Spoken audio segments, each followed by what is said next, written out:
Alors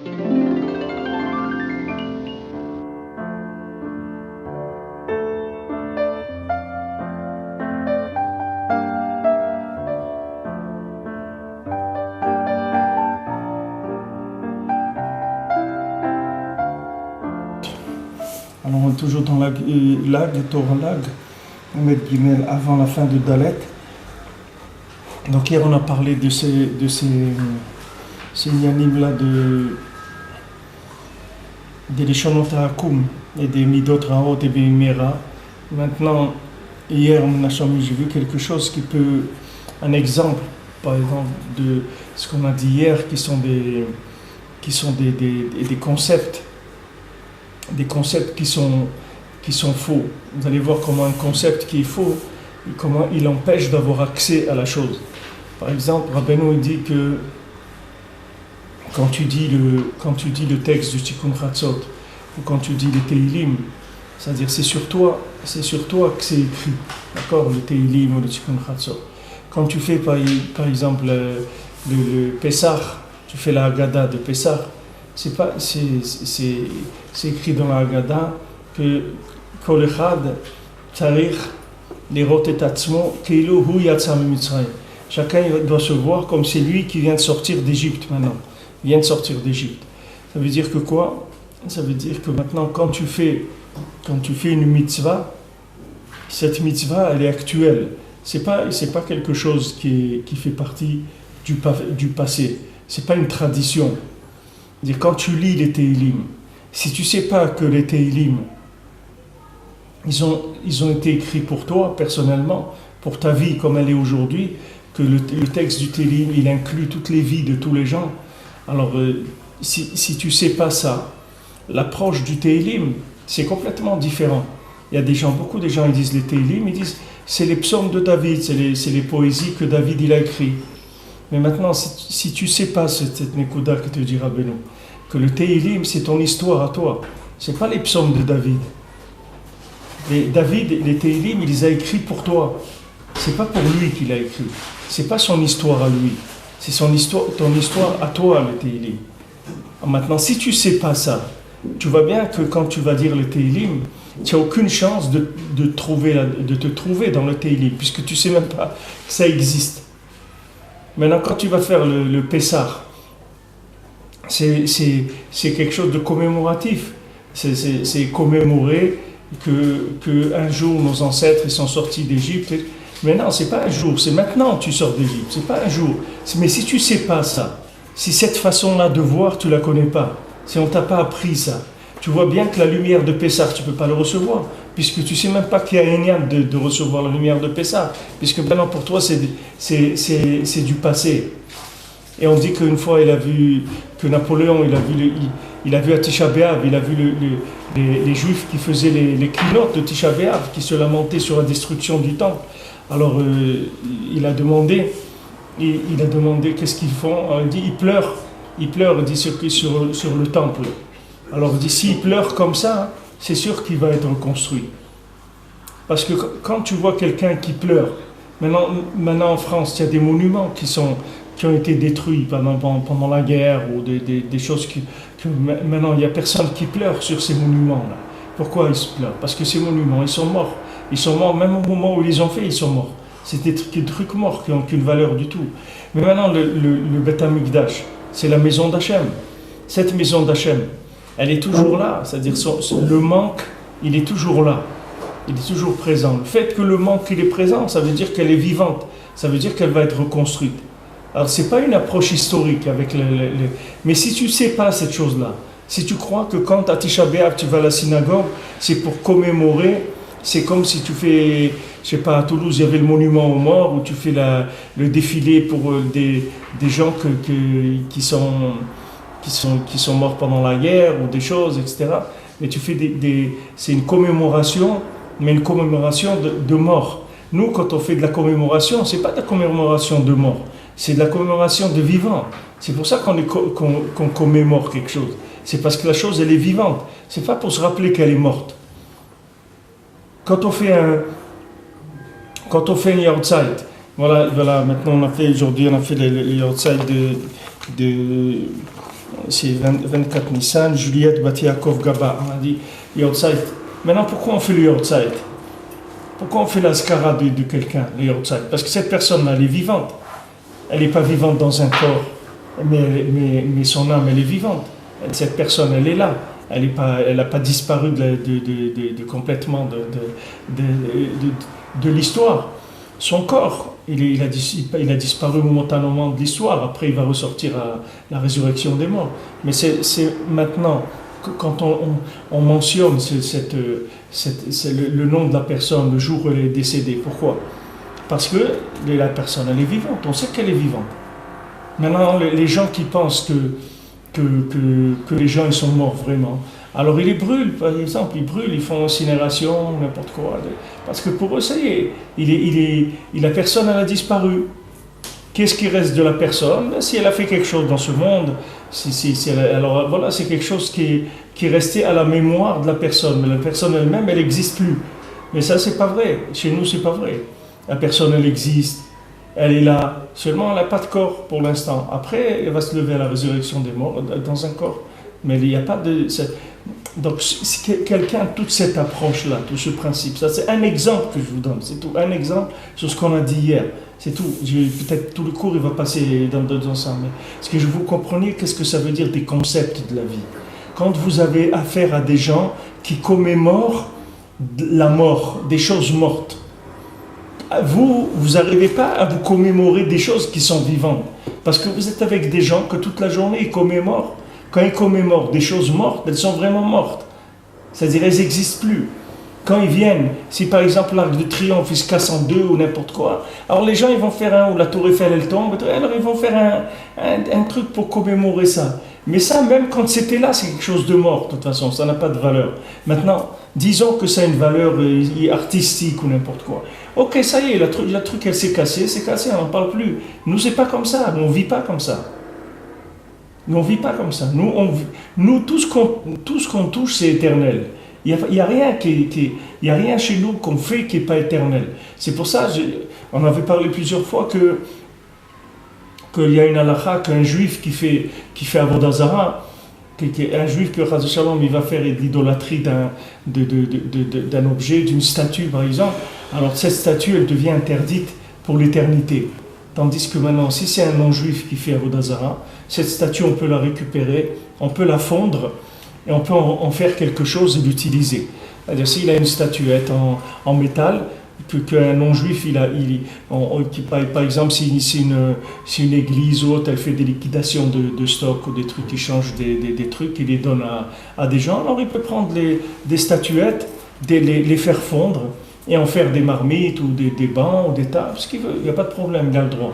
Mais si c'est un juif qui a fait avodah zara, cette statuette, elle est interdite pour l'éternité. Même s'il la fond, même s'il la casse, elle est pourquoi? Parce qu'un juif, il éternise les choses. Parce qu'un juif, quand il fait quelque chose, il ne croit pas à la chose momentanée. Il ne croit pas au moment. Le juif, chaque chose, elle est éternelle. Il n'y a pas chez lui, on va faire un petit tour dans ce monde, on va faire une petite chose, on va faire un petit truc. Il n'y a pas de petit truc. Tout ce qu'on fait, c'est éternel. Nous, il n'y a pas de petits trucs. Nous, on mange, c'est éternel. On dort, c'est éternel. On parle, c'est éternel. On fait ça. Tout ce qu'on fait, c'est éternel. C'est pour ça que ça n'a pas du tout les mêmes coefficients. Voilà, un juif, il a maintenant, Chas Shalom fait avodah zara. Il a fait que cette avodah zara devient interdite. Il l'a rendue, il a éternisé dans l'interdiction. C'est fini. On peut plus du tout la toucher. Un non-juif, non. Pourquoi? Parce que comme un non-juif, il a un concept qui est limité dans le temps, donc tout ce qu'il fait, c'est limité dans le temps. Lui, il fait partie du temps, et tout ce qu'il fait, c'est que temporel. Il n'y a pas de notion d'éternité. À moins que le non-juif, il ait servi le Ham Israël, ou il ait fait du bien au Ham Israël, ou autre, alors à ce moment-là, il va s'inclure dans l'éternité. Mais sinon, c'est tout temporel ce qu'il fait. Il a fait une action, c'est bien. Comme ils disent, tout est bien, qui finit bien. Non, c'est fini. Nous, ça finit jamais, nous. Ça finit, c'est une affaire, elle tourne sans arrêt jusqu'à l'éternité. La chose, elle ne va jamais se terminer. Jamais elle va se finir. Maintenant, cette notion-là, si vous ne savez pas ça, Alors la Torah, c'est pas de la Torah. Si vous savez pas cette notion-là, si vous croyez que quand vous faites le seder de Pessah, vous mangez de la matzah, c'est commémoratif, mais quand vous allez voir quelqu'un qui fabrique de la matzah, vous allez prendre pour un fou. Parce que vous dites, qu'est-ce qu'il est en train de faire? Tellement des trucs déchourantes, et tellement vite, et faire attention qu'il n'y ait pas une miette, et nettoyer les tables vite, et faire... Mais pourquoi il fait tout ça? C'est pour commémorer. Qu'est-ce que c'est important? Voilà le président d'Amérique, il avait les œufs de Pâques, ou je sais pas quoi, chez lui, dans son jardin. Qu'est-ce qu'il s'en fout que ce soit des œufs de ça, ou des œufs comme ci, comme ça? Que l'œuf soit enterré dans la terre, ou qu'il soit peint en bleu, ou ça n'a aucune importance. Ça n'a aucune importance. Qu'il le fasse n'importe comment, ça n'a aucune importance. Parce que ça n'a aucune valeur. C'est un jeu momentané d'une journée pour s'amuser, pour faire un truc, etc. C'est tout. Mais ça n'a aucune valeur. C'est pas quelque chose qui ajoute dans le monde, qui enlève dans le monde, qui fait quoi que ce soit. C'est quelque chose qui est temporaire, ça a commencé, c'est terminé, on n'en parle plus, c'est fini. Nous, c'est pas comme ça. Nous, chaque chose qu'on fait, elle est éternelle. Donc chaque chose qu'on fait, c'est très précis dans la façon de le faire. Parce que c'est une façon éternelle de vivre les choses, de vivre la Torah. Quand on fait les matzot de Pessah, c'est pas pour se commémorer qu'on est sorti d'Égypte. C'est parce que maintenant, on va sortir d'Égypte. Et on doit manger de la matzah. Et on ne doit pas manger du chametz. Et on ne doit pas avoir une seule miette de pain dans notre maison. Mais si c'est une commémoration, qu'est-ce qui est important qu'il y ait une miette de pain dans la maison? Ça va empêcher de se faire un souvenir. C'est parce que c'est vivant que c'est comme ça. Alors maintenant, tous les gens qui ont des difficultés à faire la halacha, qui ont des difficultés de Hirat Shamayim, de Kiyum mitzvot, quand ils veulent faire les mitzvot, ils disent « Ouais, mais alors, c'est pas grave. Bon, ben qu'est-ce qu'il y a? Tu prends de la matzah comme ça ou comme ça? Qu'est-ce que ça change la qualité de la matzah? Qu'est-ce que ça change? Tu prends tel cacheroute ou tel cacheroute. Qu'est-ce que ça change? Pourquoi ce rabbin-là, il est plus rabbin que l'autre? Tous les rabbins, c'est pareil, c'est cachère, c'est cachère. C'est d'où ça vient, cette notion-là? Cette notion-là, elle vient de l'assimilation de la Torah dans le temporel. C'est-à-dire, quand tu rentres la Torah dans le temps, alors ça devient comme ça. C'est vrai. Si c'est la Torah, tu la rentres dans le temps, alors vraiment, ça ne vaut pas la peine de payer un rabbin qui prend 3 fois le prix de l'autre. Vraiment, c'est pas la peine. C'est pas la peine de payer ça. Mais si tu sais que la Torah, c'est pas quelque chose de temporel, c'est quelque chose d'éternel, et que maintenant, toi, tu dois vivre connecté sur l'éternité en permanence, alors tu vas faire très attention à toutes les choses qui sont dans ta vie. Tout c'est important, parce que tout est connexion sur l'infini. Tout est un kéli pour recevoir la lumière d'Hachem, la lumière infinie. Tu as des tefilines, tu vas faire attention à tes tefilines, parce que tu sais que tes tefilines, c'est une connexion sur l'éternité. Tu ne vas pas dire, ouais, ben le principal, c'est les téphilines, et c'est des téphilines, non? Qu'est-ce qu'il y a des téphilines? Tous les téphilines, c'est pareil. Alors que maintenant, quand quelqu'un il va aller acheter un téléphone, il ne va pas dire tous les téléphones, c'est pareil. On parle dedans et on entend. C'est ça le but d'un téléphone. Tu parles, tu entends, la personne elle t'entend, toi tu l'entends. Il va pas dire ça, il va aller chercher dans le truc, avec les couleurs, avec ça, avec l'autre, ça prend des photos, en 3D, ça fait ça, ça fait l'autre, ça fait réveil, ça fait de la musique, il va essayer le maximum d'exploiter le temps dans la chose, c'est-à-dire que chaque chose elle soit un maximum exploitable. Maintenant, dans la Torah, c'est la même chose, mais c'est juste le contraire. C'est le même principe à l'envers. C'est-à-dire que maintenant, tout ce qu'on fait dans la Torah, c'est parce que c'est éternel. C'est pas parce que c'est temporel. Quand c'est temporel, on ne rentrerait pas dans toutes ces approches. Alors, quand des gens ils sont un peu lourds dans la halakha, c'est-à-dire qu'ils sont lourds, c'est-à-dire ils n'arrivent pas à faire les mitzvot avec des gudukim, ils n'arrivent pas à faire la mitzvah de façon précise, appliquée, avec la beauté qu'il peut mettre dans la mitzvah, c'est parce qu'il ne croit pas dans le côté éternel dans la mitzvah. S'il croyait dans le côté éternel de la mitzvah, il aurait une autre approche, complètement. Alors maintenant, tant qu'on est dans les 49 portes, c'est-à-dire dans les 49 midot, comme je vous ai expliqué hier, que maintenant on a le matin de Torah qui va venir après 49 jours de la Sphira, tous les jours il y a ça, quand on fait le schéma le matin et le soir, on a 49 lettres dans le schéma de Shema Israël et Baruch Shem, il y a 49 lettres, il y a 49 lettres dans les Shifteka, et il y a 49 lettres dans Sfirat HaOmer. Donc chaque jour qu'on fait la Sfira, chaque fois pas 49 lettres dans Sfirat HaOmer, 49 jours, c'est-à-dire 49 midot. C'est 49 midot. Quand Rabbeinu dit ici, au bimidot raot, c'est-à-dire que maintenant on est metaken les midot raot pendant Sfirat HaOmer. Chaque jour, on est metaken une Sfira. De chaque semaine, une Sfira générale et aussi toutes les Sfirotes incluses dans cette Sfira. Comme maintenant, on a commencé la Sfira de la Gvura. Alors pendant une semaine, on va être metaken la Sfira de Gvura. C'est-à-dire toutes les midotes de la rigueur qu'il y a dans la personne. On va réparer tous les angles de rigueur qui existent pendant cette semaine-là. Maintenant, quand tu répares les 49 midot, les 49 sphirotes, tu vas t'inclure dans les 49 lettres des tribus. Qu'est-ce que c'est les tribus? Les tribus, c'est la manifestation du Shem Hashem dans un peuple. Qu'est-ce que c'est le Ham Israël? C'est les tribus. Les tribus, c'est ça chaque tribu, c'est un angle d'Hashem. Maintenant, il y avait 4 groupes dans ces tribus par rapport aux 4 malchiyot qu'on a dit, les 4 pouvoirs qui sont les 4 noms du Shem Hashem, Yud-Ke Vav-Ke. Il y avait 4 groupes de 3 dans les tribus. Elles étaient classées, elles s'étaient regroupées en 4 groupes de 3. Maintenant, ces tribus-là, elles amènent aux 49 lettres qu'il y a dans le Shema Israël, Hashem Elokeinu Hashem Echad, Baruch Shem, qui font 49 lettres, pour le Gilouï du Shem Hashem.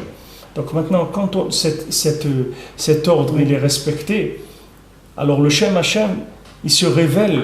Le Shem Hashem, il se révèle dans chacun. C'est-à-dire chacun, il peut être attaché au Shem d'Akadosh Baruch Hu par l'intermédiaire du tikkun des midot. Parce que si tu répares pas tes midot, jamais tu vas voir Hashem dans ta vie. Tu peux pas voir Hashem. C'est impossible. Parce que les midot, c'est les mesures. Tu peux pas. C'est comme des lunettes, tu vois. Tu vas mettre des lunettes. Si la personne, elle te fait lire, pour voir si les lunettes, elles te vont bien. Tu ne vas pas choisir des lunettes parce qu'elles sont belles. Tu dis, voilà, donnez-moi celle-là. Il dit, mais attendez, il faut voir. Tu dis, non, c'est pas important. Moi, ce qui compte, c'est qu'elles soient jolies, les lunettes et tout. Mais il dit, mais attends, il faut voir les verres. Si tu ne mets pas les verres qu'il faut, tu ne vas rien voir du tout. Enfin, on te fait lire. Quand tu lis, ça veut dire que voilà les verres qui sont adaptés. Maintenant, pour voir Hachem, il faut être metaken et les sphirotes. C'est les sphirotes qui permettent de voir Hachem. Parce qu'Hachem, il a créé le monde avec les sphirotes. Donc quand tu vas réparer les sphirotes, les sphirotes, c'est tes midot à toi, en toi, c'est tes sphirotes à toi avec lesquelles tu vas voir Hachem, ça va te faire monter vers le Shvatim et après vers le Shem Hashem. C'est comme ça que tu avances et que tu vois le Shem Hashem. En passant par d'abord les premières choses, réparation des midot, c'est les réparations des sphirotes. S'il n'y a pas réparation des midot, il n'y a rien. Maintenant, Rabbeinu, qu'est-ce qu'il a amené? Rabbeinu, il est venu amener Sha'ar Hanun, d'accord, le Moach du Sha'ar Hanun. Le nom de Rabbeinu, Nachman, c'est Moach Nun, c'est le mot Nachman. Et Rabbi Nathan, il a amené la Tfila du Sha'ar Hanun. Nathan, c'est Tfila Nun, c'est la Tfila du Sha'ar Hanun. Maintenant, qu'est-ce qui se passe dans le Likutei Tfilot? Pourquoi ça s'appelle le Likutei Tfilot? Pourquoi il s'appelle la 50e porte par rapport aux autres livres de prière que quelqu'un il a pu écrire? Il y a beaucoup de tzadikim, ils ont fait ils ont écrit des prières. Pourquoi les prières de Rabbi Nathan s'appellent le Sha'ar Hanun? Parce que maintenant, le chesed qu'Akadosh Baruch Hu il a fait avec Rabbeinu et avec Rabbi Nathan, c'est que maintenant, tu n'as plus besoin d'arranger les midot pour voir Hachem avec le Likutei Tfilot. Parce que le Likutei Tfilot, il ne tient pas compte des 49. Il commence direct à la 50e. Ça veut dire n'importe comment qu'elles soient les 49, tu vas voir que ces prières-là, elles ont été écrites pour toi. Même si tu as des midot complètement à l'envers, complètement tordues, c'est plus par rapport à tes midot que la chose, elle va marcher. La chose, elle va marcher en dehors de tes midot. Elle est au-dessus de toutes les midot. Donc même si tu as des midot qui ne sont pas bien, ces prières-là, elles vont réparer tes midot. Parce qu'elles sont au-dessus de tes midot. Alors que normalement, c'est le contraire. Normalement, comme on voit ici, la construction, c'est quoi? C'est que d'abord, tu dois sortir des Leshonot Hakum, tu dois sortir des Midot Raot, tu dois sortir des Yemera. Une fois que tu es sorti de ça, tu vas être massig le nom d'Hachem.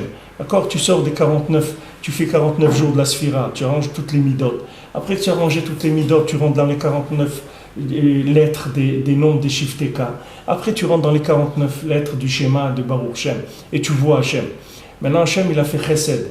il a envoyé un tzaddik casé dans l'Olam, qui s'appelle Rabbi Nachman, c'est le plus grand tzaddik qu'il ait jamais eu dans le monde. Pas par lui, parce qu'il s'appelle Rabbi Nachman de Breslev, mais ce que Rabbeinu il a amené dans le monde la notion de la Torah de la 50e porte. C'est-à-dire qu'on n'a plus besoin que toi, tu sois quoi que ce soit pour te réparer. N'importe comment que tu es, on va te réparer. Sans ta participation, sans ton travail.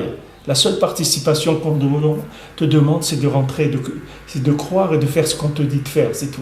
Mais de changer, tu n'as pas besoin d'être ni un tzaddik, ni un demi-tzaddik, ni un quart de tzaddik. Tu peux être un rachat gamour, ça ne change rien du tout. Le ikar, c'est que tu écoutes les paroles de ce qu'il te dit Rabbeinu, parce que Rabbeinu, c'est de la Torah de la 50e porte. Elle ne tient pas compte si tu as fait Sfirata Omer ou pas. Tu vas venir à Matan Torah, tu vas recevoir Torah de la 50e porte. Qu'est-ce que c'est Torah de 50e porte? C'est que ce n'est pas le résultat de la réparation de tes midot. Au contraire, c'est elle qui va réparer tes midot. Avant, tu arrivais à la Torah avec la réparation des midot. Tu arranges tes midot et avec ça, tu répares la Torah. Maintenant, lui, il te donne une Torah, que cette Torah elle-même, c'est elle qui va réparer tes midot. Tu n'as pas besoin. Rabbeinu dit, qu'est-ce que c'est une Torah de l'écouter moral?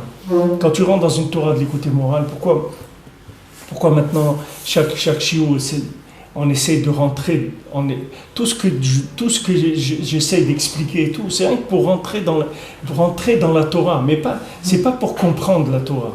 C'est pour rentrer dedans. C'est rien à voir. Comprendre et rentrer dedans, ça n'a rien à voir. Rentrer dedans, ça veut dire se poser à l'intérieur, c'est-à-dire utiliser l'esprit, utiliser le cœur, utiliser tout ce qu'on a pour rentrer et vivre cette Torah-là. Parce que si tu vis cette Torah-là, c'est ça te réparer. C'est ça te réparer.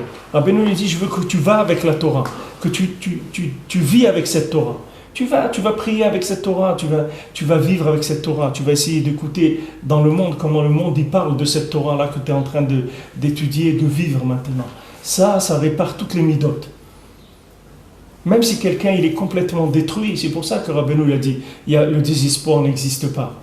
Comment quelqu'un vient et dit, le désespoir n'existe pas? Tu rentres, quelqu'un il est très malade, il rentre dans un hôpital, il voit un docteur, il dit, ne vous désespérez pas, on va vous soigner. Et maintenant, celui-là, il vient dans tous les endroits, on l'a condamné, on a dit que c'est impossible de guérir. Il dit pourquoi Rabbeinu il a amené tous les gens dans nos générations et dans les générations qui vont venir, si Mashiach ne vient pas tout de suite, mais toutes les générations, Rabbeinu il amène les gens les plus éloignés qui est dans le monde pour les réparer. Depuis Adam Arishon, Rabbeinu dit répare toutes les neshamot. Comment il répare toutes les neshamot? Avec quoi il répare toutes les neshamot? Il y a des tzadikim, des tanaïm, des amoraïm, des gens très grands dans le monde, ils ne sont pas arrivés à réparer ces âmes-là. Comment lui il veut réparer ces âmes? Il répare ces âmes avec la Torah de la 50e porte. La Torah de la 50e porte, c'est une Torah qui est au-dessus des midot. Rabbeinu, sa Torah, ce n'est pas une Torah qui vient de la progressivité de quelqu'un, ou de sa progression du bas vers le haut.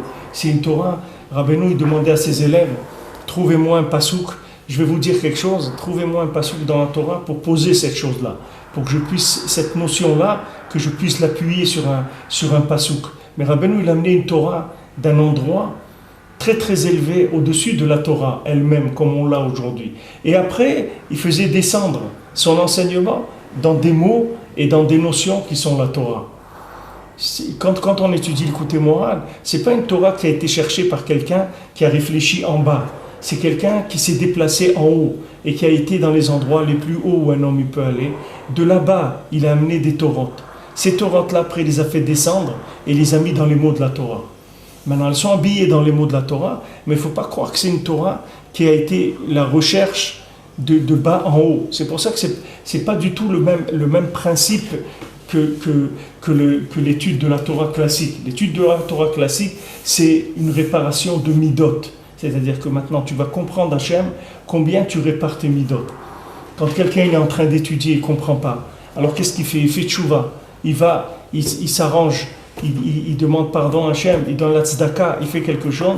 Et avec ça, il va rentrer il va rentrer dans la Torah parce qu'il va enlever des vêtements qui l'empêchent de comprendre.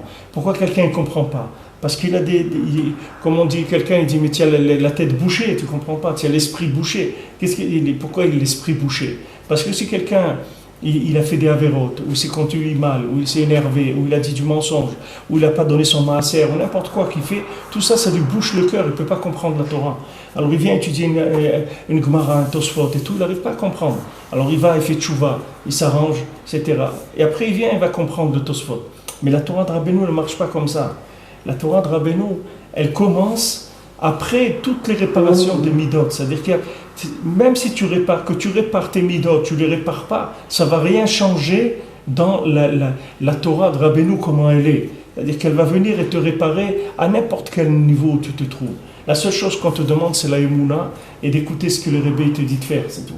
Écoute ce qu'il te dit de faire, tu fais des doutes, tu viens au Mala Shana, tu fais du Shulchan Aruch tous les jours et tu t'occupes pas du reste. Tu vois tous les Chachamim, quand ils ont... Pourquoi les Chachamim ils se sont battus? Parce que les Chachamim ils se sont battus pour trouver la halakha. Quand on dit que en Égypte, ils nous ont rendus esclaves, ils nous ont fait travailler dur. On dit Avoda Kasha. Qu'est-ce que c'est Avoda Kasha? On dit c'est les couchiotes de la Torah, le liboun de la halakha. Pour trouver la halakha avec le sechel dans la Torah, c'est très très dur. Il faut faire tchouva shlema, parce qu'il faut que tu enlèves toutes les clipotes de ce monde pour que tu puisses comprendre ce que la Torah elle veut te dire. Parce que la Torah, elle ne peut pas venir vers toi si tu es dans les clipotes. Les clipotes, elles empêchent que la Torah elle descende. Maintenant, n'importe quel niveau où la personne elle se trouve, elle a toujours des clipotes qui l'empêchent de voir. C'est pour ça qu'on a des halachot jusqu'à aujourd'hui qui ne sont pas psukot. Elles ne sont pas claires, c'est des halachot. On a beaucoup d'halachot. Voilà, vous avez vu maintenant, maintenant quelqu'un il veut faire l'Akba Omer. Alors maintenant, comment on fait? On se coupe les cheveux jusqu'à l'Akba Omer? Non. On se coupe les cheveux à partir des Rosh Chodeshiyar? Non. Comment on fait? Mais il te dit, voilà, tiens, un menu, il y a trois façons de faire. Mais tu ne peux pas me dire une façon de faire. Non, je ne peux pas. Pourquoi c'est pas clair? C'est flou. Pourquoi c'est flou? Il y a encore des masques qui cachent. Donc ça m'empêche de voir. Quand je vois un, je vois trois. Je vois trois façons. Il n'y a pas une qui est claire que c'est celle-là. Maintenant, Rabbeinu, il a dit, il devait écrire un Shulchan Aruch où il n'y avait pas que tout était clair. Toutes les halachot, une halakha, pas deux ni trois, sans discussion, sans rien du tout. Alors maintenant, Rabbeinu, il a dit, mais non, j'ai écrit l'écouté Moharan, je ne vais pas écrire le Shulchan Aruch, ça y est. Pourquoi? Parce qu'il n'y a que l'écouté Moharan, ça aussi tu vas l'arranger, il n'y a pas de problème. Ça aussi, tu vas le réparer. Au niveau des goïms, on peut dire ça aussi. C'est-à-dire que moi, je vois par rapport aujourd'hui à toute l'assimilation qu'il y a des nous, tellement on est loin de tout ça. Et est-ce qu'on a le droit aussi de se servir de l'écouter Moharan pour changer le sort des dernières générations qui s'assimilent malheureusement, et au lieu de les c'est-à-dire qu'on a le droit, on a l'obligation, c'est pas le droit, on a l'obligation. C'est-à-dire on a le droit de dire, bon, venez prendre maintenant l'écouter Moharan, puis après vous allez avancer. Oui, bien sûr. Tu donnes à quelqu'un l'écouter Moharan aussi pour Emasiot, ça répare toutes les folies du monde, toute la bêtise du monde. Tout ce qui est caché dans le monde, ça le révèle. Parce que ça vient de la 50e porte, c'est pas quelque chose qui vient des 49 portes. C'est pour ça que on dit que Rabbi Zera, je crois que c'est Rabbi Zera, il a jeûné 40 jours quand il est venu en Eretz Israël pour oublier le Talmud de Babli. Ça va amener la émouna chez quelqu'un? Ça va lui amener sa émouna? Ça va lui amener l'image de ce qu'il va trouver si jamais il a un tzaddik et qu'il arrange les 49 jours de la Sphira et toutes les midot. Voilà quoi il va arriver s'il fait tout comme il faut. Et ça, on va lui donner déjà là où il se trouve. C'est-à-dire qu'il n'y a plus besoin qu'il y ait tikkun des levushim. Parce que c'est une Torah qui est adaptée à tous les niveaux les plus bas en étant la plus haute qui est. C'est pour ça qu'elle est simple. Souvent, des gens me disent, mais Avifa, vos cours, vous parlez des choses simples, c'est que des choses simples. Je dis, bien sûr, si on a besoin de parler des choses compliquées, ça veut dire qu'on n'a pas dans la vérité. Pourquoi on complique? Pourquoi si je veux t'expliquer quelque chose, il faut que ça soit compliqué? Pourquoi c'est compliqué? Parce que ça doit tenir compte des vêtements que tu as. Alors par rapport à tes vêtements, on va faire passer les notions à travers toutes les sinuosités de ton esprit, de ton cœur, etc. Alors ça va être très compliqué. Mais si maintenant on a une Torah, que cette Torah-là, elle ne tient pas compte de tous tes vêtements, de tout, elle va aller directement dans ton cœur et dans ton cerveau. Alors cette Torah-là, elle est simple, elle n'a pas besoin d'être compliquée. C'est pour ça que c'est une Torah aussi, il n'y a pas de marloquette. C'est ça que je pense, on peut plus, alors on peut, c'est une délivrance, on n'a pas besoin de se battre, de contredire les gens qui sont bloqués dans pas du tout, des situations. Il y a contredire rien du tout, on n'a pas besoin de contredire qui que ce soit et quoi que ce soit. Nous on a à distribuer les médicaments, c'est tout. C'est un médicament qui est un médicament de la 50e porte, c'est-à-dire ça guérit toutes les maladies. Matin, comme je vois par exemple avec des cas là, dans ma famille, des arrière-petits-enfants, déjà des gens qui sont assignés en France, demain ils viennent avec leur goya devant la grand-mère. La grand-mère, elle leur dit, écoute, tiens, prends Sipur et Massiot, et puis après on se reparlera. Oui, prends Sipur et Massiot, viens à Ouman. Pourquoi tu viens pas un jour à Ouman? Tu vas voir, ça va être bien. On organise là-bas, on passe un bon Shabbat, c'est très intéressant. Essayez de l'intéresser, de l'attirer. Non, celle-là, elle sort au moins de la maison. Ça sert à rien, parce que si tu veux, pourquoi il est là-dedans? Parce que cette chose-là, c'est un vêtement à lui, c'est tout. C'est un vêtement, c'est tout. C'est son vêtement. Qu'est-ce que tu vas lui dire? Jette ton vêtement. C'est son vêtement à lui du moment. Le jour où il va avancer, ce vêtement, il va se transformer, ou il va changer, il va passer à autre chose. Maintenant, c'est ce vêtement, il l'habille à lui, c'est comme ça qu'il s'est habillé dans ce monde. Il y en a combien de gens, ils ont commencé avec ce vêtement. Après, au milieu, ils se sont rendus compte que ce vêtement, il n'était plus pour eux.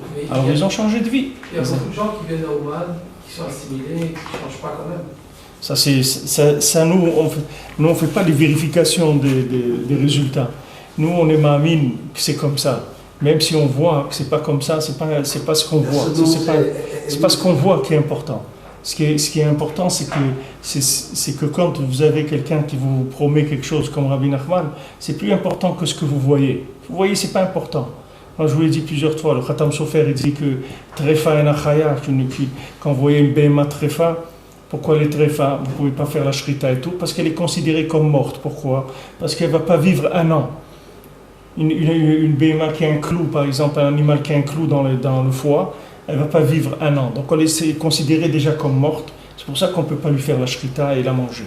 Donc elle est très fin. Alors Khatam Sofer, il dit maintenant si tu la gardes chez toi, dans ta ferme, et tu vois qu'elle a vécu plus qu'un an, elle a vécu 2 ans ou 3 ans, il faut que tu saches qu'elle n'est pas vivante, elle est morte. Il dit mais voilà, elle marche et tout. Il dit non, elle est morte, elle n'est pas vivante.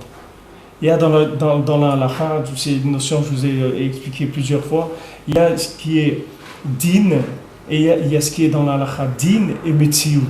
Il y a des choses qui sont la metsiout, qui sont la réalité palpable. Et il y a des choses qui ne sont pas la réalité palpable, c'est une réalité de décision. C'est la décision qui fait la réalité. Par exemple, si tu as un veau qui est dans le ventre de sa mère, quand il naît, ce veau-là, il a le din de shachout. C'est-à-dire il a din comme s'il a eu la shrita. Du moment où il était dans le ventre de sa mère, quand on a fait les shrita de la mère, il a le din de shachout. Mais la metsiout, il n'est pas shachout. Le veau, il va se lever, il va courir quand il va sortir du ventre de la maman. Mais il a din qu'il est shachout déjà. C'est-à-dire tu n'as pas besoin de faire la shrita. Je ne sais pas, peut-être il y a une khumra de rabbanan de le faire quand même. Mais la Torah, il a le din de shachout. Alors dans la halakha, tu verras, il y a plusieurs cas, il y a beaucoup de cas, où il y a une discussion entre le din et la metsiout. Est-ce qu'on va d'après la metsiout, la réalité des choses, ou d'après le din de la chose? C'est-à-dire que comment on considère la chose, c'est comme ça qu'elle est, pas comme tu la vois. Maintenant, quand Rabbi Nachman dit tu viens à Ouman et tu vas faire tchouva et je vais t'arranger, tu peux être sûr que ça va être comme ça. Et même il y a des gens dans leur vie que tu vois, ils sont venus à Ouman, après ils se sont éloignés plus que ce qu'ils étaient avant de venir à Ouman. Mais après, il se passe des choses avec eux.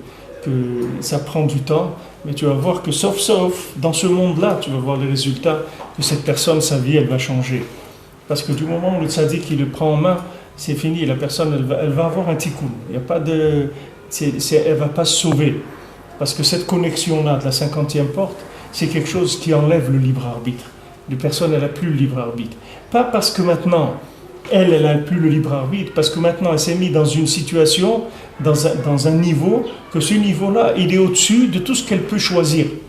tout ce qu'elle peut détruire. C'est comme si tu as une porte blindée, tu dis à la personne, allez, c'est bon, tu peux être tranquille. C'est pas parce que la personne elle est devenue gentille, c'est parce qu'elle porte, elle a un blindage, qu'il n'y a rien au monde qui peut détruire cette porte-là. Donc ça y est, c'est pas qu'il y a plus que la personne n'a plus la béchira, c'est que quoi qu'elle fasse, elle peut plus détruire. Elle peut plus détruire. Même Rabbeinu, il a eu des élèves qui sont devenus après des opposants et qui ont voulu même annuler. Il y a un élève, il a voulu annuler toute la tzedaka qu'il avait donnée à Rabbeinu. Il est venu, il a dit maintenant je vais annuler tout le mérite de la tzedaka que je vous ai donné. Rabbeinu, il a dit tu peux pas. Même si tu perds la tête, ça ne change rien. Ce qui a été fait, ça a été fait et tu ne pourras jamais le détruire. Ça sera toujours à ton acquis, à ton profit. Jamais ça pourra être détruit. Cette notion-là de la 50e porte, c'est quelque chose de très puissant, de très puissant. C'est pour ça que Rabbeinu il dit de garder le Shulchan Aruch, parce qu'on a besoin d'avoir tout le temps les pieds par terre, d'être dans la halakha. Parce qu'avec cette notion de la 50e porte, tu peux t'envoler complètement. C'est quelque chose que tu peux sortir complètement de la réalité de la vie avec cette chose-là. C'est pour ça que Rabbeinu il a insisté pour qu'on soit dans la halakha, pour qu'on soit dans le limoud du niglé, beaucoup dans le limoud du niglé aussi, pour que ces notions-là, elles aient où résider, que ce ne soient pas des notions qui soient floues, que la personne elle sorte après de la réalité des choses. Mais c'est quelque chose qui guérit toutes les maladies. Toutes les maladies, elles viennent de l'obscurité, et ça enlève toutes les obscurités. C'est au-delà de toutes les obscurités qu'il peut y avoir dans le monde. Alors quand maintenant quelqu'un il a des problèmes de langage, c'est-à-dire de communication, comme je vous ai dit, de quoi j'ai commencé le cours, un principe de communication, c'est-à-dire que quand quelqu'un il lit les Tehillim, il ne sait pas que ces Tehillim, ça parle de lui. C'est comme si vous voyez une lettre, mais cette lettre, vous ne savez pas qu'elle vous est adressée à vous. Alors vous lisez la lettre, et vous dites, c'est joli, c'est comme si c'est une poésie ou quelque chose. Vous voyez le Tehillim, vous dites, c'est beau quand même, c'est comme David Amelech, il parle. C'est beau, ces expressions qu'il a, etc.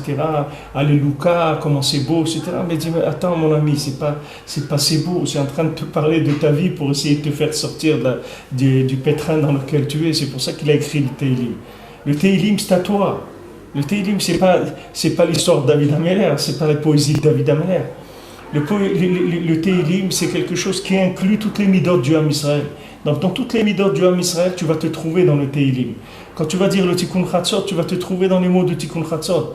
Parce que le Tikkun Chatzot, il est actuel. Ce n'est pas un texte qui a été écrit une fois. Il est vivant. Donc il est vivant, c'est ton histoire. À toi, il est dans le Tikkun Chatzot. Et dans le Tikkun Chatzot, il y a un maaseh du Baal Shem Tov d'une fois que quelqu'un il était venu... on lui avait... C'est un sipour, je ne me rappelle pas très bien du sipour, mais le sipour, le Etzem de sipour, c'est ça, c'est que le Baal Shem Tov, il lui avait dit, c'était un juif qui était très éloigné, il était devenu curé, etc. Il a fait tchouva. Alors, une fois, il a demandé au Baal Shem Tov, quand est-ce que je saurai que j'ai fait tchouva? Alors, le Baal Shem Tov lui a dit, le jour où quelqu'un viendra et te racontera ton histoire, alors tu sauras que tu as fait tchouva. Et c'est passé comme ça qu'un jour quelqu'un, au bout des années, quelqu'un il est venu, il lui a raconté à ce curé-là qui avait fait tchouva, il lui a raconté son histoire. C'est-à-dire qu'il avait entendu cette histoire-là quelque part, il est venu lui raconter à lui. Quand il lui a raconté son histoire, il a su qu'il a fait tchouva. Comme c'est écrit, Raïti, Megillat Sefer Katuvala, c'est écrit dans le Tehillim. J'ai vu un livre c'était mon histoire. Quand tu trouves dans le Tehillim ton histoire, tu te dis, mais c'est pas possible, on dirait que c'est ma vie qu'il a écrit ici. Ça veut dire que ça fait tchouva. Ça veut dire, ça y est, tu t'es connecté. Quand maintenant les livres, ils te parlent, Rabbeinu dit, quand tu étudies quelque chose, quand tu vois que ça te parle, ça veut dire qu'il a fait tchouva. Ça veut dire que tu as de l'Yirat Shamayim.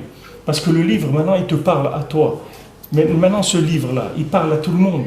C'est-à-dire que si tu prends le premier mot Bereshit, de la Torah, ça suffit, il y a tout dedans. Toute la Torah, toute l'histoire de tous les hommes de la terre et tout ce qui vont passer dans leur vie, tout c'est écrit dans le mot de Bereshit. Seulement pour le voir, il faut chercher jusqu'à qu'il y ait une adaptation qui se fait de langage, que tu vas voir que ce mot Bereshit, il parle que de ta vie à toi, personnellement.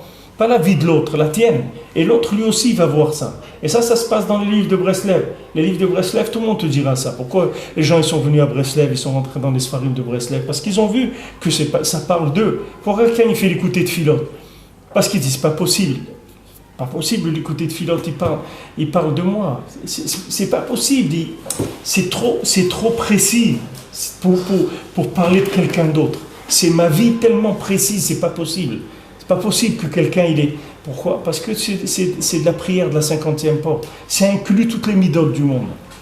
Tous les sfarim de Rabbeinu sont comme ça. Si vous prenez Alim la Troufa, le livre des lettres de Rabbi Nathan, vous habituez à faire tous les jours, vous allez voir que des fois, pour une raison ou pour une autre, vous n'avez pas fait pendant 3 jours ou 4 jours.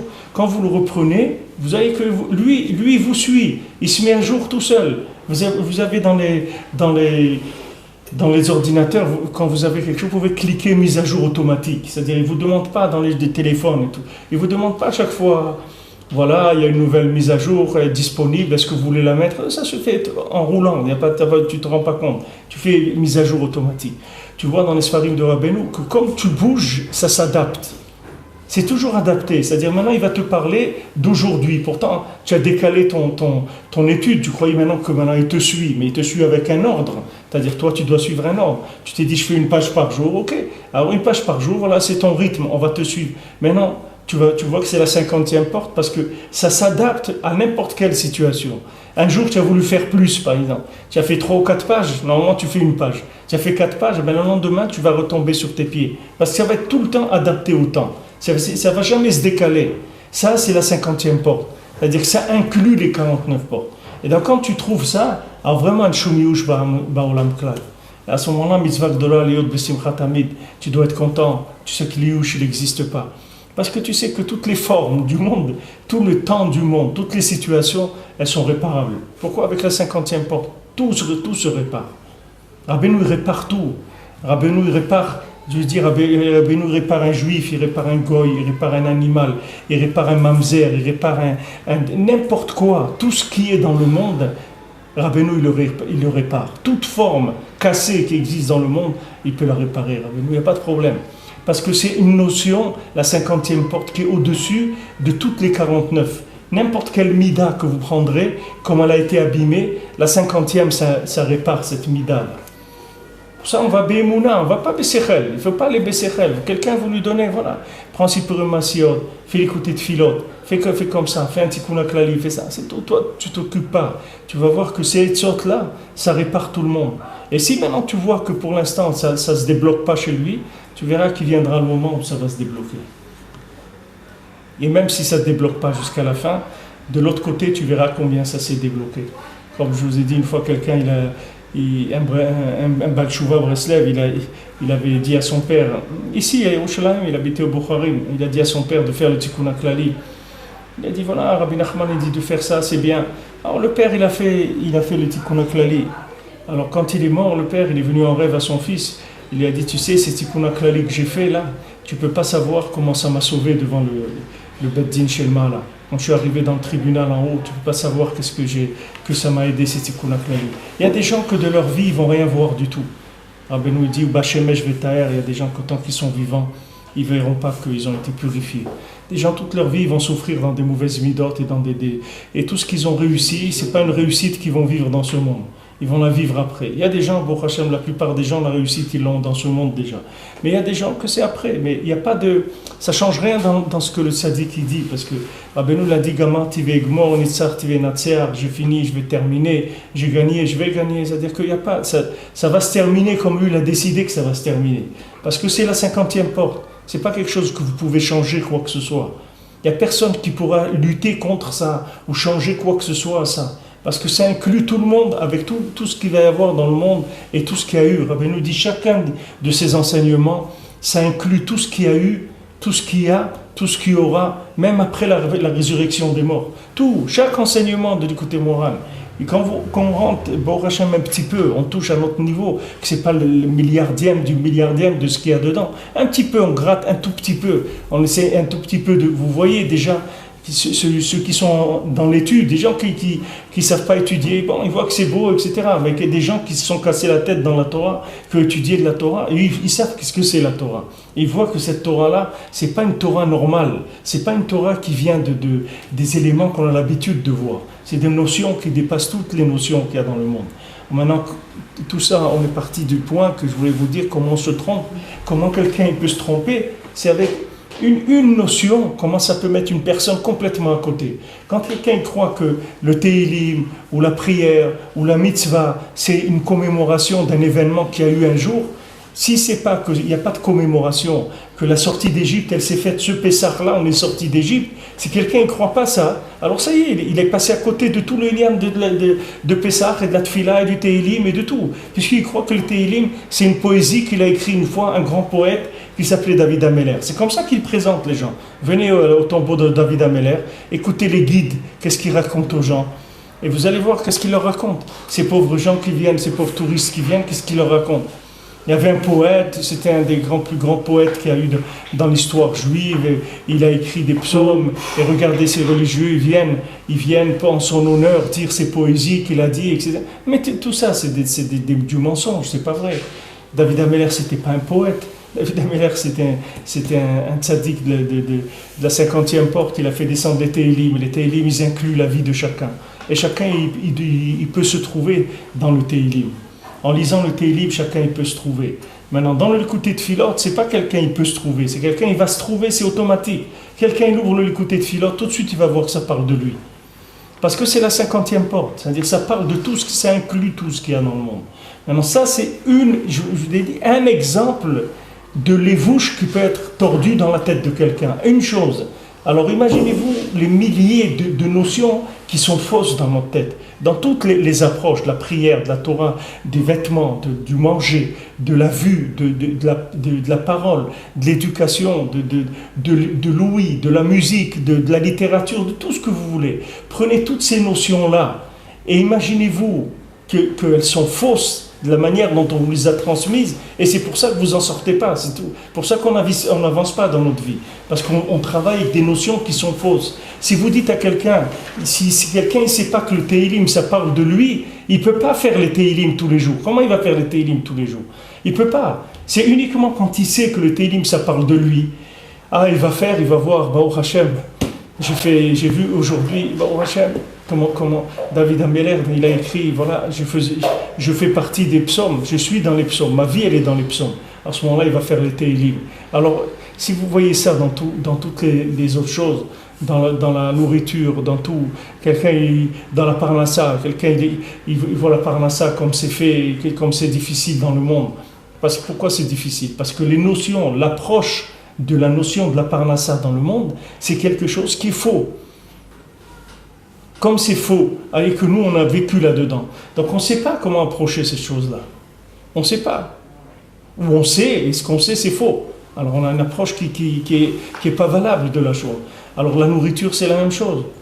Quelqu'un il a la émouna pour la parnassa, il dit non, je vais étudier 2 heures tous les jours, je vais travailler moins, et Bezat Hashem, Akadosh Baruch Hu, il va me donner la parnassa, et tout, il a la émouna. Maintenant dans le manger c'est la même chose. Quelqu'un il a envie de manger 3 repas par jour. Et il peut avoir la émouna qu'avec 2 repas, il va être très bien aussi, il n'a pas besoin de 3. Il peut avoir la émouna aussi dans le manger. Il n'a pas besoin de rentrer dans le manger, il n'a pas besoin de 3 repas par jour. Avec 2 repas. Et après, il va voir qu'avec 1 aussi, la machine, elle tourne aussi, il n'y a pas de problème. Pourquoi il a la émouna dans la parnassa, dans le manger, pourquoi il n'a pas la émouna? Et dans le sommeil, pourquoi il n'a pas la émouna? Il dit, non, moi, il me faut mes 8 heures de sommeil, sinon je suis à plat toute la journée. Pourquoi il faut 8 heures de sommeil? Pourquoi il faut 8 heures de sommeil? Parce qu'il est là-dedans. Mais s'il rentre la émouna, il dit non, je vais peut-être essayer de dormir 7 heures. Et pourquoi Hachem peut me donner un bracha dans le sommeil aussi quand je dors? Je dors que 7 heures, je vais être en forme. Il va essayer, il va rentrer, il va voir, oh ça marche. Bah, il va dormir 7 heures et voir qu'il est en forme. Tout c'est comme ça. Il y a des notions qui sont comme des notions toutes prêtes. Comme on dit le prêt-à-porter. Avant, tu mettais un vêtement, c'était un vêtement qui était... Et on l'a fait pour toi. Maintenant, c'est toi qu'on a fait pour que tu rentres dans le vêtement. C'est pas le vêtement, c'est le prêt-à-porter. En avant, allez, voilà, tu viens, tu as 10, tu essayes et tu prends et tu t'en vas, c'est tout. Il dit, et si la manche, elle n'est pas très très bien, le truc, ben, c'est comme ça, c'est tout, on peut pas... Qu'est-ce qu'on va faire? On peut pas Avant, non, le vêtement, il était sur mesure, au moins, la personne, elle avait une valeur. Elle portait un costume, il est impeccable, parce que s'il a une jambe qui fait 3 mm de moins que l'autre, ben le pantalon aussi, il était comme ça. La chemise, maintenant quand on fait du prêt-à-porter, on ne va pas faire des chemises avec des bras plus longs que l'autre, plus courts. C'est standard, tu rentres, c'est à toi de rentrer là-dedans. Voilà ce qu'il y a dans le monde. Toutes ces notions-là, qui sont des notions toutes prêtes dans tous les domaines. Dans les domaines du mariage, dans les domaines de l'éducation des enfants, de la Torah, de la Tfila, d'Eretz Israël, du judaïsme en général, du manger, du sommeil, de l'argent, de toutes ces choses-là, il y a tout des notions qui sont sur le marché, qui sont complètement à l'envers par rapport à la Torah. Et tant que quelqu'un il y croit dans ces choses-là et il vit dans ces concepts-là, il ne peut pas trouver Hachem dans sa vie. Il ne peut pas trouver Hachem. C'est rien que quand il vient chez Rabbeinu, que Rabbeinu va lui envoyer un éveil, qu'un matin il va se lever, il va dire où je suis dans le monde. Il va dire mon Dieu, qu'est-ce que j'ai fait de ma vie? Où je suis dans ce monde-là? Où suis-je? Qu'est-ce que j'ai fait de ma vie? Ça vient parce qu'il a reçu une lumière qui est au-dessus de ses vêtements.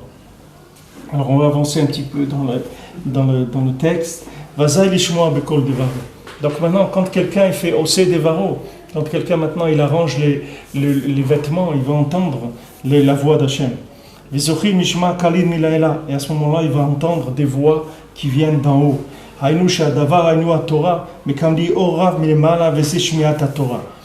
voyez ce que c'est Shmi'at Torah? Il entend la Torah.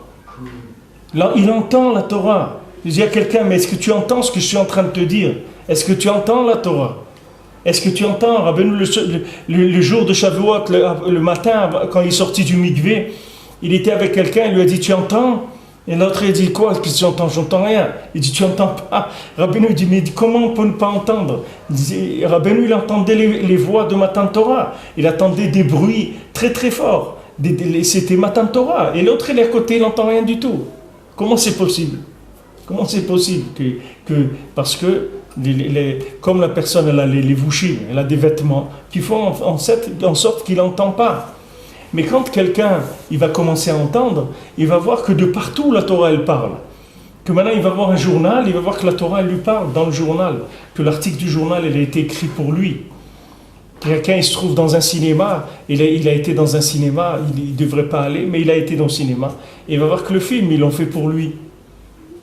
Il va sortir du film en train de pleurer et il va aller faire Tikkun Chatzot, parce que le film qu'il a vu l'a rendu malade, il l'a retourné complètement. Mais tu crois que le gars qui a fait le film, lui il avait ça dedans? Il n'a pas ça dedans. Il n'avait pas ses intentions quand il a fait son film. Mais Hachem, il utilise tout ce qu'il y a dans le monde pour approcher quelqu'un.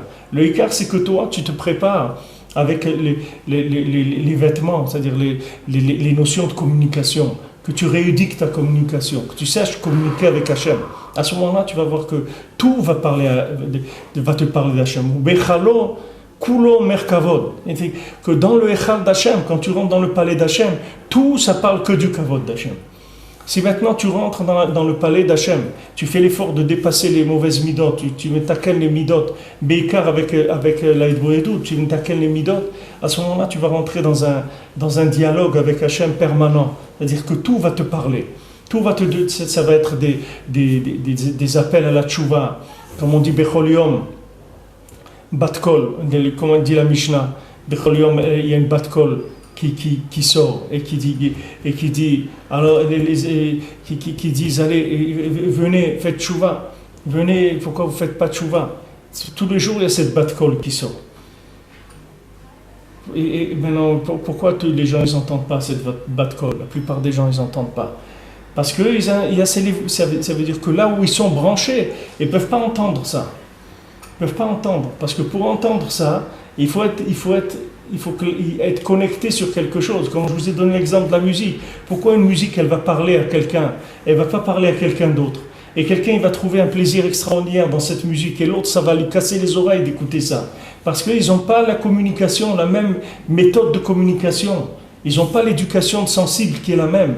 Donc, ils ne comprennent pas la même chose. Ça, dans la vie de tous les jours, si quelqu'un il est en train de communiquer avec Hachem, c'est ça sa vie. Sa vie, c'est d'être avec Hachem. Maintenant, tout ce qu'il y a dans le monde, ça va lui parler d'Hachem. Tout ce qui se passe avec lui tous les jours et avec tout le monde entier, ça ne parle que d'Hachem. Il dit, c'est ça le Shmi'at Torah. Rabbeinu dit, mais kablim o rav mil'ela, on reçoit une grande lumière d'en haut. Veze Shmi'at Torah. Et ça s'appelle Shmi'at Torah. Et zeprinat naase venishma. Maintenant, vous comprenez pourquoi c'est écrit dans le Matan Torah naase venishma. On va faire et on va entendre. Nishma, ça ne veut pas dire on va comprendre, ça veut dire on va entendre. Le mot Nishma, ça veut dire on va entendre. On va faire et on va entendre. C'est-à-dire quand on va faire la Torah, on va être Mekayem la Torah. On va faire le Shulchan Aruch simplement, comme Hachem nous a demandé. À ce moment-là, on va être Nishma, on va entendre. Qu'est-ce qu'on va entendre? On va entendre la voix de la Torah dans toutes choses. Tout ce qui est dans notre vie, ça va être que la voix de la Torah. Il n'y aura que ça. Chez Vitrila, Osim Bonim Lotiot Torah. Au début, on construit les lettres de la Torah. Chez Yotiot Boltot Mistarfot, que les lettres, elles soient apparentes et qu'elles s'assemblent aussi. Parce qu'au début, comme on était dans des clipotes, alors les lettres, elles étaient cachées et séparées. Elles étaient cachées et séparées, comme quand vous prenez des gens qui sont recherchés pour une raison ou pour une autre. Alors ils disent, il vaut mieux qu'on se sépare. Parce que si on se sépare, alors on va moins nous attraper. Si c'est un groupe de 5 ou 6, c'est-à-dire on va se séparer et on va se cacher aussi, comme ça on ne va pas nous trouver. Maintenant, les lettres de la Torah, c'est pareil. Quand quelqu'un vit dans les clipotes, comment la Torah elle se manifester? Elle ne peut pas se manifester là-bas. Donc la Torah, elle est cachée et elle est séparée aussi, c'est-à-dire elle est éparpillée, pour pas qu'elle soit dans un endroit, pour pas qu'elle alimente les clipotes. Donc elle se sépare et elle se diminue aussi. Alors au début, il voit rien. Alors il va faire Naasé. Naasé, c'est quoi? Il va reconstruire le puzzle des lettres de la Torah. Il va faire maintenant le Shulchan Aruch, il va construire le puzzle de la Torah. Et après ça va devenir Nishma. Après il va entendre que la Torah lui parle. À ce moment-là, on a le scout d'entendre des voix d'en haut.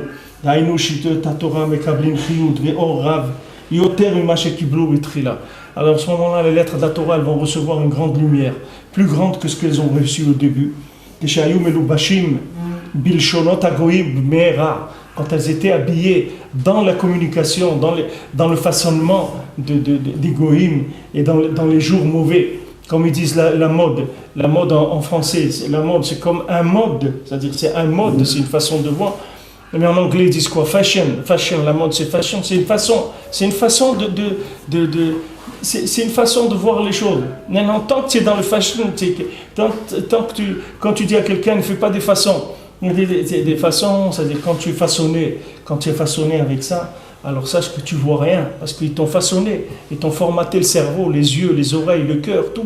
Tu peux pas voir la Torah. Il faut que tu commences à nettoyer, tu commences du formatage. Tu commences à formater les disques, formater tout ce que tu as comme, toutes les informations. Tu vas plus vivre avec ça. C'est pour ça que Rabbi Nathan, quand il a vu Rabbeinu, il a dit si je garde mon cerveau, jamais je pourrais m'approcher de ce rave-là. Jamais je pourrais comprendre ce qu'il dit. C'est pas possible. Je peux pas. Avec mon cerveau, jamais je pourrais comprendre. Pourtant, Rabbi Nathan, c'est un tzaddik. C'est pas quelqu'un qui sort c'était pas un ancien musical, c'est un tzaddik, un grand tzaddik. Il était déjà tzaddik, Rabbeinu l'a dit. Rabbi Nathan, c'est un tzaddik. Et pourtant, quand il a vu la Torah de Rabbeinu, il a dit cette Torah-là, il faut mettre tous les vêtements, il faut aller les mettre tu peux les donner là-bas au marché aux puces. Tu vas les mettre au marché aux puces, et maintenant tu vas venir, ce qu'il va te donner, tu vas dire c'est ça mon vêtement. Il y a la Bat Meler, voilà mon vêtement. Il y a l'écouter Moran, voilà mon vêtement. Là, c'est faire un midot aussi pour Emmanuel. Voilà, c'est ça mes vêtements. C'est avec ça que je veux m'habiller. Voilà les notions. Voilà mes notions de vie. J'ai pas d'autres notions. Et quand une personne va commencer à faire de ces notions de vie sa vie, alors il va commencer à être bonné les Otiot Torah, il va commencer à construire les lettres de la Torah, après il va commencer à entendre des voix. Il va commencer à entendre des voix. Qu'est-ce que c'est ces voix? Les voix d'Hachem qui l'appellent, il dit viens mon fils, viens, fais tchouva, fais comme ça, va là-bas, fais comme ci, pourquoi tu fais pas comme ça, pourquoi tu fais ça, pourquoi? Il va commencer à être en communication permanente avec Hachem. Il va recevoir sans arrêt des informations pour avancer.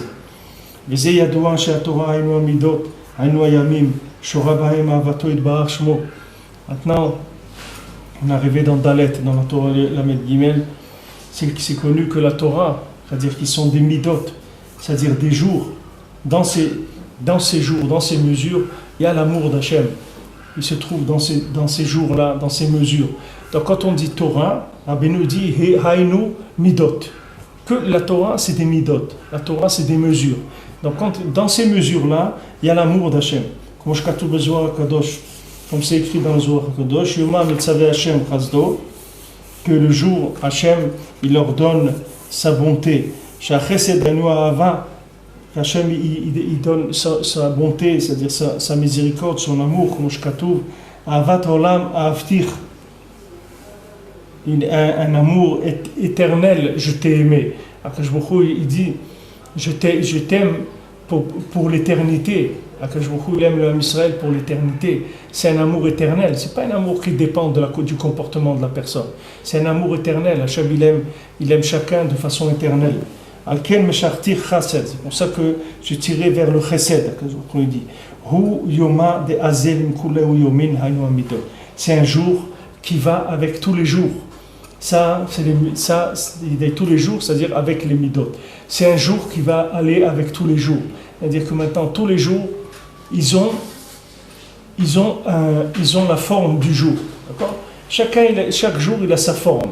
Comme on dit quelqu'un, aujourd'hui, je suis en forme ou je ne suis pas en forme. C'est-à-dire que je suis en forme. C'est-à-dire qu'il y a des jours où je fonctionne normalement, je me lève, tac, tac. Chacun ce qu'il fait, le mikvé, la tfila, il va travailler, il s'occupe, s'accompagner ses enfants à l'école, faire ce qu'il a à faire, il est en forme. C'est-à-dire qu'il a la forme du fonctionnement du jour. Et il y a des jours où la personne, cette forme-là, elle n'arrive pas à l'avoir. Maintenant, il y a quelque chose qui accompagne toutes les formes du monde, c'est l'amour d'Akadosh Baruch Hu. L'amour d'Akadosh Baruch Hu, il va, Huyoma de Azilim Kulle Huyomin. C'est le jour qui accompagne tous les jours. C'est-à-dire dans toutes les situations que quelqu'un il peut vivre dans ce monde, des situations les plus agréables aux situations les moins agréables, il y a toujours l'amour d'Hachem, il est toujours là. Ce jour-là, qui s'appelle l'amour d'Hachem, il est toujours là. Toujours, même au fond d'Auschwitz, il est là. Il est toujours là. Il n'y a pas il part jamais. Il accompagne tous les jours. Même les jours qui sont les plus horribles dans l'apparence du film de la journée, il y a toujours l'amour d'Hachem qui est toujours là. Comme la personne qui avait fait une petite soukha clandestine à Auschwitz, qui a demandé au Ram, est-ce qu'on peut faire chez Echianou, on va faire chez Echianou, qui est Manou qu'on est à Auschwitz. Et alors le Rav lui a dit, c'est sûr que tu dois faire chez Echianou, pas chez Echianou qu'on est à Auschwitz. Mais chez Echianou, que même à Auschwitz, on a pu faire la soukha. Ça, c'est ça chez le Cheikh Riyanou. Ça veut dire que l'amour d'Hachem, il nous a accompagnés dans ces endroits-là, qui sont les endroits les plus horribles qu'il y a eu dans l'humanité et qui ont été des vêtements qui ont été fabriqués par l'homme. Tout ça, c'est le résultat de la fabrication des vêtements de l'homme. Il ne faut pas croire que c'est celui-là, il est méchant, et l'autre, il est plus méchant, et l'autre, il est moins méchant. Tous les vêtements, c'est des vêtements qui ont été faits par l'homme. Ces apparences-là, quand en Allemagne, ils ont commencé à couper les vêtements longs, que les Juifs portaient toujours des vêtements longs, ils ont commencé à couper les jaquettes, on les appelait les yekes, parce qu'ils ont commencé à mettre des jaquettes. Ils n'ont pas voulu laisser rentrer le Zohar, bien qu'ils imprimaient le Zohar en Allemagne, mais ils n'étudiaient pas le Zohar, ils ne voulaient pas du tout rentrer dans les secrets de la Torah. Pourquoi ? Parce que s'ils rentraient dans les secrets de la Torah, ils ne pouvaient plus vivre comme des goïms. Le Zohar, il les aurait sortis. Bezohar da yafkun migaluta, yafkun migaluta. Avec ce Zohar, on va le sortir de la galoute. C'est-à-dire que maintenant, quand quelqu'un il étudie le Zohar, il ne peut plus vivre comme un goï. Parce que le Zohar, ça aspire la vie de quelqu'un. Quelqu'un ne peut plus, c'est fini.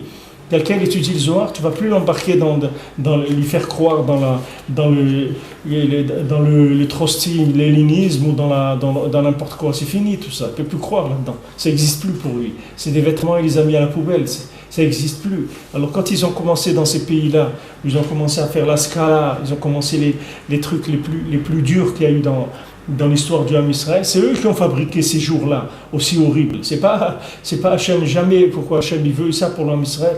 C'est eux qui ont fabriqué des jours, des films d'horreur. C'est eux qui les ont fabriqués. À Falpiken, Hachem il était toujours là. Hachem il a toujours accompagné chacun. Et l'amour d'Hachem, c'est un jour qui va avec tous les jours. C'est ce qu'il dit ici, Azel im kullehu yomin. Il va avec tous les jours. Haynu amidot. C'est-à-dire qu'il y a toujours l'amour d'Hachem dans toutes les midot. Comme un père, tu vois, un père qui soit gentil ou qui soit dur, qui te donne un gâteau ou qui te donne de l'argent ou qui ne t'en donne pas, c'est toujours, l'amour du père, il est toujours là.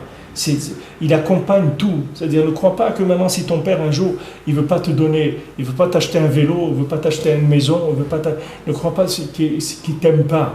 C'est parce que maintenant, il y a des mesures dans le jour. Et pour les mesures de ce jour-là, lui, il pense que c'est comme ça que c'est bien pour toi. Mais il t'aime, il ne faut jamais que tu oublies ça. Même quand Akadosh Baruch Hu te dit je ne vais pas te donner ça, il faut savoir ce que Hachem il t'aime. Ou quand Hachem il te donne un coup sur la tête, il faut que tu saches qu'il t'aime. C'est pour ça qu'il t'a donné un coup. Parce que des gens qui ne l'aiment pas, il ne leur donne pas des coups, il les laisse. Mais comme Hachem il t'aime, il s'occupe de toi. Des fois il te donne des caresses, des fois il te donne des bisous, des fois il te donne un coup sur la tête. Ah, mais tout c'est de l'amour, il n'y a que de l'amour, il n'y a rien d'autre. Maintenant il y a des midot. Alors comme maintenant on est par exemple dans Mida de Gvura. Alors on est Mida de Gvura, on est dans le Chassid chez Gvura. Mais c'est Gvura, le Levouch il est dans la Gvura. Il n'est pas dans le Chassadim. Alors maintenant quand on est dans... Il faut savoir que Chesed, Gvura, Tiferet, Zerod, Yesod, Malchut, tout ça c'est des midot d'Hachem qui sont tous Ahava. Il n'y a rien d'autre que ça. Seulement ça se manifeste sous un homme comme ça, un homme comme ça, un homme comme ça. Mais de savoir qu'il y a toujours le